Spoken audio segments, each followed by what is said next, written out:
May be ഞാൻ CA final പഠിക്കുമ്പോഴും എനിക്കറിയാവുന്ന CA equal to auditor. അപ്പോൾ എനിക്ക് തോന്നിയൊരു സാധനം എന്ന് പറഞ്ഞാൽ ഈ കൺഫ്യൂഷൻ എല്ലാ സ്റ്റുഡൻസും ഫേസ് ചെയ്യുന്നുണ്ടാവും. ഈ സ്കിൽ ആർക്കേഡി എന്ന് പറഞ്ഞ ആശയത്തിന് പിന്നുള്ള മോട്ടീവ് എന്തായിരുന്നു? ഞാൻ ആക്ച്വലി ഫേസ് ചെയ്തിട്ടുള്ളൊരു ഡിഫിക്കൽട്ടി ഉണ്ടായിരുന്നു. ക്വാളിഫൈ ചെയ്യുന്നത് വരെയും മേ ബി ഞാൻ CA ഫൈനൽ പഠിക്കുമ്പോഴും എനിക്കറിയാവുന്ന CA ഈക്വൽ ടു ഓഡിറ്റർ എന്ന് പറയുന്ന റോളാണ്.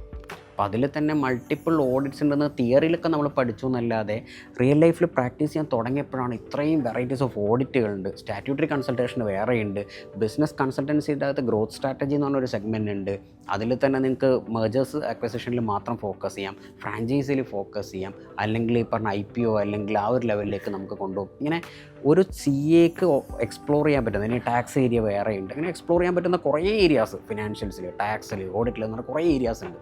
അപ്പോൾ ഇത്രയും ഏരിയാസ് വന്നപ്പോൾ എനിക്ക് ആക്ച്വലി കൺഫ്യൂസ്ഡ് ആയിരുന്നു. ഞാൻ വന്ന് വീണിട്ടുള്ളത് ഒരു ടിപ്പിക്കൽ ഓർത്തഡോക്സ് ഓഡിറ്റ് സെറ്റപ്പിലേക്കാണ്. ഞാനത് കണ്ടിന്യൂ ചെയ്ത് പോവാണ് ചെയ്തിട്ടുള്ളത്.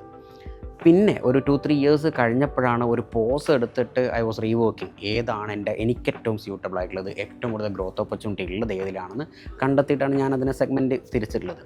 അപ്പോൾ എനിക്ക് തോന്നിയൊരു സാധനം എന്ന് പറഞ്ഞാൽ ഈ കൺഫ്യൂഷൻ എല്ലാ സ്റ്റുഡൻസും ഫേസ് ചെയ്യുന്നുണ്ടാവും. So that let's have A opportunity. ഒരു 6 months കൊണ്ട് അവർക്ക് ഈ പറ്റാവുന്ന അത്രയും സംഗതികളൊന്ന് എക്സ്പീരിയൻസ് ചെയ്ത് നോക്കുക. അതിൽ എനിക്ക് ഏറ്റവും സ്യൂട്ടബിൾ ആകുന്നത്, എനിക്ക് ഇഷ്ടപ്പെടുന്നത് ഏതാണെന്ന് ഒന്ന് സെലക്ട് ചെയ്യും, അത് പേഴ്സ്യൂ ചെയ്യുകയും ചെയ്യാം.